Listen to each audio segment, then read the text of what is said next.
Iran और Israel का जंग सिर्फ मिडिल ईस्ट तक नहीं सिमटने वाला, इससे वर्ल्ड वॉर 3 के खतरे की घंटी साफ सुनाई दे रही है। जिस तरह से अमेरिका और रूस ने अपने वेपन्स डिप्लॉयमेंट शुरू किए हैं और जिस तरह से मोर्चा तेहरान से लेकर तेल अवीव तक रूस और खास तौर पे अमेरिका के सैन्य अधिकारियों ने संभाला है, उससे साफ दिखाई दे रहा है कि इस युद्ध के खतरे कितने बड़े हैं। इस वक्त जो डिप्लॉयमेंट दिखाई दे रहा है उसके बीच हम ये देख रहे हैं कि खास तौर पे तेहरान के लिए सरगई शोइगु को रूस ने भेजा है, जो रूसी सुरक्षा परिषद के सचिव हैं। वहीं तेल अवीव में इस वक्त जिस तरह से सेंट्रल कमांड फोर्स के यूएस के हेड जो हैं माइकल कुरेला पहुंचे हैं, उससे दोनों तरफ की तैनाती और युद्ध नीति पर जारी चर्चा जो है वो किसी भी कीमत पर सिर्फ और सिर्फ मिडिल ईस्ट को नहीं बल्कि समूची दुनिया को अपने आगोश में युद्ध के लेने के लिए तैयार दिखाई दे रही है। खासतौर पर वेपन डिप्लॉयमेंट्स के तौर पर देखें तो अमेरिका अपने एयरक्राफ्ट करियर के साथ साथ अपने फाइटर्स और इसके अलावा भारी पैमाने पर तेल अवीव में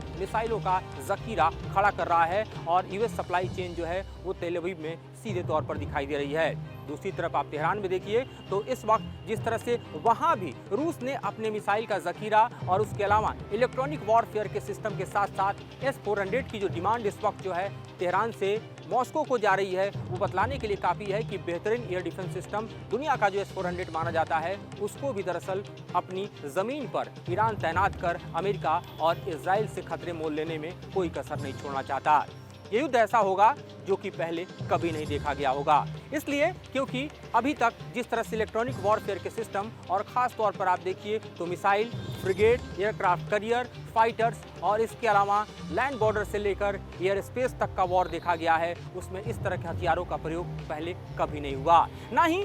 आप देखिए तो रूस और यूक्रेन वॉर में और ना ही अब तक जो इजराइल गजा में युद्ध लड़ रहा था वहां पर। ये सीमित दायरे का वॉर नहीं बल्कि वेपन डिप्लॉयमेंट से साफ दिखाई दे रहा है कि अब तक के दुनिया के सबसे सोफिस्टिकेटेड वेपन्स जो हैं उसकी तैनाती के साथ उसके लॉन्चर्स जो हैं वो मूव करते हुए दिखाई दे रहे हैं। ईरान ने भी अपनी युद्ध नीति की एक झलक दिखाई, उसका एक वीडियो जारी किया, एक ट्रेलर दिखाया और साथ ही साथ हम देख रहे हैं कि किस तरह से ईरान जो है वो अपने लॉन्चर्स जो हैं उसको मूव कर रहा है और ये लॉन्चर्स मिसाइल को दागने के लिए तेल अवीव से लेकर जेरूसलम तक तैयार दिखाई दे रहे हैं। प्रीएम्प्टिव एक्शन लेने की तैयारी जिस तरह से इजराइल ने की है वो भी कम खतरनाक नहीं, क्योंकि इजराइल का मानना है कि ईरान के हमले के भांपते हुए इजराइल भी अपने हमलों को ईरान की ज़मीन पर अंजाम देगा और अमेरिका उसमें बड़ी मदद करेगा। इससे साफ ये दिखाई दे रहा है कि किस तरह से इजराइल का प्रीएम्प्टिव एक्शन भी जो है वो ईरान के साथ साथ पूरे मिडिल ईस्ट को भड़काने वाला होगा। और इस वक्त की तैनाती में हम देख रहे हैं कि खास तौर पे ईरान जो है वो अपने प्रॉक्सीज के साथ,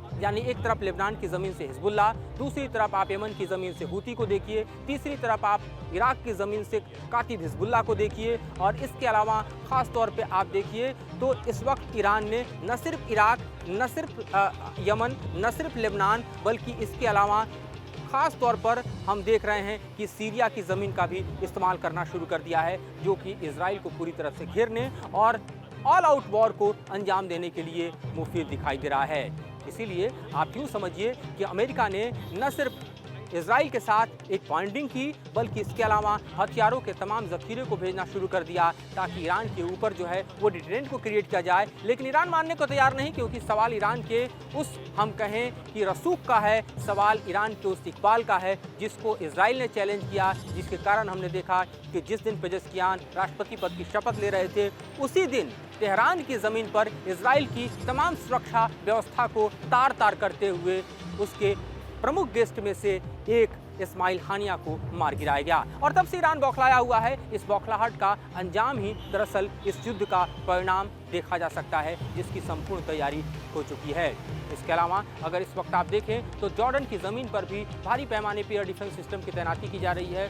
उसके अलावा आप इजिप्ट की तरफ देखिए, उस तरफ भी आपको विजुअल्स में मूवमेंट दिखाई दे रहे हैं। एयर स्पेस की बात करें तो इस वक्त दुनिया की जो बेहतरीन एयरलाइंस कंपनीज़ हैं वो ख़ास तौर पे आप देखिए तो तेल अवीव की उड़ान कैंसिल कर रही है और उसके अलावा आप देखिए तो लेबनान की सारी उड़ानें जो हैं वो कैंसिल होती हुई दिखाई दे रही हैं। इसके अलावा तेहरान की तरफ भी एयर स्पेस में मूवमेंट अब धीरे धीरे क्लोज होता हुआ दिखाई दे रहा है। चाहे लुफ्थाना की बात करें या इसके अलावा भारत से एयर इंडिया की बात करें, तमाम एयरलाइंस कंपनियों ने अपने विमानों को रोक दिया है इस एयर रूट की तरफ जाने के लिए, क्योंकि किसी भी पल हम देखेंगे कि ईरान के मिसाइल जो हैं वो इजराइल की तरफ कहर बरपाने के लिए लॉन्च हो जाएंगे और प्रीएम्प्टिव एक्शन की तैयारी जो इजराइल ने की है उसके मद्देनज़र दरअसल ईरान पर भी कुछ इसी तरह का रिटेलिएशन होगा। तो ये साफ तौर पर इस वक्त के विजुअल्स, इस वक्त की जो स्थिति है उसमें देखा जा सकता है। बाइडेन ने एक बड़ी बैठक की है और इस बैठक में सिक्योरिटी रीजन्स जो हैं उनको खंगाला गया है और किस तरह से ईरान को टैकल किया जाएगा इस पर भी पूरी रणनीति को अंजाम दिया गया है।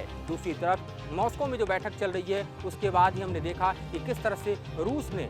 पूरी तरह से तेहरान को मदद देने और हर तरह से सपोर्ट कर अमेरिका और इजराइल के गठजोड़ पर भारी पड़ने की जो मंशा है उसको जाहिर कर दी है। फैक्ट और चैनल्स हम देख रहे हैं कि चीन का भी सहयोग पूरी तरह से ईरान को मिल रहा है, यानी एक कंप्लीट वॉर जोन ऐसा तब्दील होता जा रहा है जहां एक तरफ इजराइल है, उसके पीछे अमेरिका है, साथ ही अमेरिकी सहयोग के देश हैं जिसमें नेटो की उपस्थिति हम देख रहे हैं। दूसरी तरफ आप देखिए तो ईरान है और ईरान के साथ उसके प्रॉक्सीज हैं और उसके साथ इस वक्त रूस बड़ी ताकत बनकर खड़ा हो चुका है। खासतौर पे अरब वर्ल्ड के देशों में देखिए तो जहां पर इस स्थिति से टैकल करने की कोई रणनीति दिखाई नहीं दे रही, यानी वॉर जोन का जो समूचा नज़ारा है उसमें मिडिल ईस्ट इस वक्त फंसा दिखाई दे रहा है और साथ ही आने वाले पल पल में जो खतरे की घंटी बज रही है उसमें अमेरिका जो है वो अपनी पूरी तैयारी को अंजाम देते हुए दिखाई दे रहा है और रूस भी बदले की पूरी भावना से यहाँ पर खड़ा है। अपने समूचे जो एयर एसेट्स हैं, अपने एयर डिफेंस के एसेट्स हैं, अपने जो मिसाइल एसेट्स हैं उसकी कंप्लीट सप्लाई जो है वो तेहरान को प्रोवाइड कर रहा है। इस बीच कुछ और जानकारियां जो निकल कर आ रही हैं उसको भी जानना जरूरी है, जैसे कि आप देखिए कि जॉर्डन की तरफ अगर एयर मूवमेंट है वो रुक गया है। उसके अलावा जर्मन की लुफ्ताना कंपनी है उसने अपने एयर जो एक तरह से हम कहें मूवमेंट है उसको रोका है, खासतौर पे तेल अवीव की तरफ भी। और उसके अलावा हम देख रहे हैं कि लेबनान की तरफ भी यूएस ने आपकी जो डेल्टा है उसने भी दरअसल अपनी तेल अवीव की उड़ानें तमाम रद्द कर दी हैं। और इसके साथ आप देखिए कि जिस तरह से एंटनी ब्लिंकन ने G7 को इस परिस्थिति के बारे में आगाह किया है उससे भी ये साफ समझ में आता है कि किस तरह से ये युद्ध जो है वो अपने अंजाम की तरफ बढ़ता हुआ दिखाई दे रहा है। अभी जो अलर्ट आ रहे हैं उसके मुताबिक तकरीबन 24 से 48 घंटे के भीतर जो है इस युद्ध की परिणति दिखाई देगी और किसी कीमत पर ईरान अपने कदम पीछे खींचने को तैयार नहीं है, क्योंकि ईरान ने कह दिया है कि जिस तरह से उसकी ज़मीन पर इस्माइल हानिया को मारा गया उसका बदला ईरान चुन चुन कर लेगा। और इस बार ये लड़ाई अप्रैल की तरह नहीं होने वाली जिसमें हमने देखा था कि लगभग 200 से 300 मिसाइल और ड्रोन के जरिए उस वक्त ईरान ने तेल अवीव पर हमला किया था और उस हमले को निराधार करने में सफलता कहीं ना कहीं इजराइल के साथ अमेरिका और सहयोगी देशों ने, जिसमें खासतौर पर यूके की भागीदारी थी, उसने और जॉर्डन ने प्राप्त किया था। इस बार जो युद्ध के लिए ईरान की तैयारी है वो सिर्फ अपनी ज़मीन से नहीं है बल्कि साथ साथ आसपास के 4 से 5 देशों से दिखाई दे रही है, जिसमें प्रमुख तौर पर लेबनान है जिसके पास तकरीबन 1.5 लाख की संख्या में रॉकेट और मिसाइलों का जखीरा है, ग्राउंड फोर्सेस हैं, ड्रोन है। उसके अलावा हूती को देखिए उसके पास भी मिसाइल और ड्रोन पावर है, खासतौर पे उसके ड्रोन ने तेल अवीव की ज़मीन पर जिस तरह से आप देखिए तो अमेरिकी कॉन्सुलेट के पास भी स्फोट कर और कैजुअल्टी को अंजाम दिया तो वो भी अपनी ताकत दिखा चुका है। उसका एक बड़ा गठजोड़ जो है वो कातिब हिजबुल्लाह के साथ हुआ है इराक की ज़मीन पर, और इराक में ही हमने देखा कि अभी अमेरिकी बेस पे जो स्ट्राइक हुआ था उस पर 5 अमेरिकी सैनिक घायल भी हुए हैं। तो ये अपने आप में बतलाने के लिए काफ़ी है कि किस तरह के हालात इराक में हैं। और दूसरी तरफ आप देखिए सीरिया, वहाँ पर पूरी तरह से जो है तैयारी एक तरह से ईरान की दिखाई दे रही है, यानी कुल मिलाकर पूरी तरह से इजराइल को घेरने और इस युद्ध को परिणति तक पहुंचाने के लिए ईरान तैयार दिखाई दे रहा है। तो आने वाले वक्त में देखते हैं युद्ध कैसे भड़कता है, क्या ये मिडिल ईस्ट तक समझता है या फिर वर्ल्ड वॉर 3 का रूप लेता है। फिलहाल इस मुद्दे पर इतना ही। आने वाले वक्त में और ज़्यादा इससे जुड़ी जानकारी और विश्लेषण आपके सामने हम लेकर आते रहेंगे। फिलहाल मुझे और मेरे सहयोगी अतुल राज को दीजिए इजाज़त।